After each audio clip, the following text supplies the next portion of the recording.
Poséidon, c'est son nom. Bonjour vice-amiral Christian Girard, vous allez nous aider à y voir plus clair. Juste le temps pour nous de faire un petit point avec Nivin Potros. C'est vrai que les premiers exemplaires viennent d'être produits. Ils seront installés très prochainement à bord de l'un des fleurons de la marine russe. Le sous-marin nucléaire dernière génération Belgorod. Nivin Potros, le maître du Kremlin, a déjà parlé quand il évoquait Poséidon d'armes incroyablement destructrices. Est-ce qu'il dit vrai ?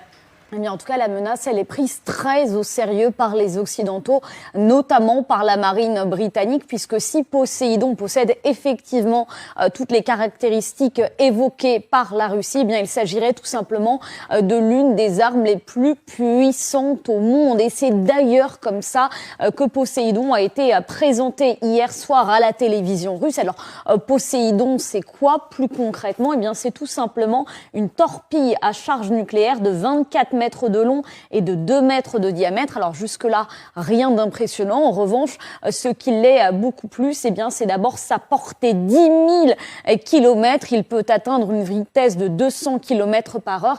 Mais surtout, Poséidon est capable de se déplacer à 1000 mètres de profondeur, ce qui le rendrait tout simplement inarrêtable puisque impossible à tracer selon la Royal Navy britannique qui explique eh bien, que les Occidentaux vont devoir développer des nouvelles armes pour pouvoir intercepter cette torpille surpuissante puisqu'elle est capable eh bien, de transporter une charge de 100 mégatonnes, capable de provoquer des tsunamis radioactifs. Poséidon serait 100 fois plus puissant que la bombe qui a été larguée sur Hiroshima, d'où son surnom, l'arme de l'apocalypse. Elle serait d'ailleurs tirée depuis un autre monstre, le sous-marin Belgorod, qui est tout simplement le plus long sous-marin du monde et qui a comme caractéristique eh bien, la capacité de lancer des petits sous-marins très utiles pour des missions de sabotage ou des missions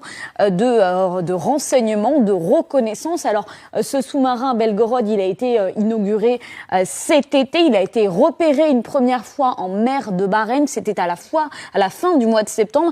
Il a ensuite disparu pendant plusieurs semaines et selon le renseignement américain, eh bien, les Russes auraient profité de cette période eh bien, pour tester ces fameuses torpilles Poséidon. Finalement, d'après les Américains, toujours, ces essais n'auraient pas lieu. Alors, la Russie a démenti en expliquant que si, tout avait bel et bien fonctionné. Alors, qui dit vrai pour l'instant, on ne le sait pas. Mais ce qui est sûr, en revanche, c'est que ça y est, ces torpilles, elles sont prêtes, elles ont été fabriquées, elles seront livrées pour le sous-marin Belgorod dans les tout prochains jours, selon l'agence russe TASS. Merci beaucoup pour ce travail.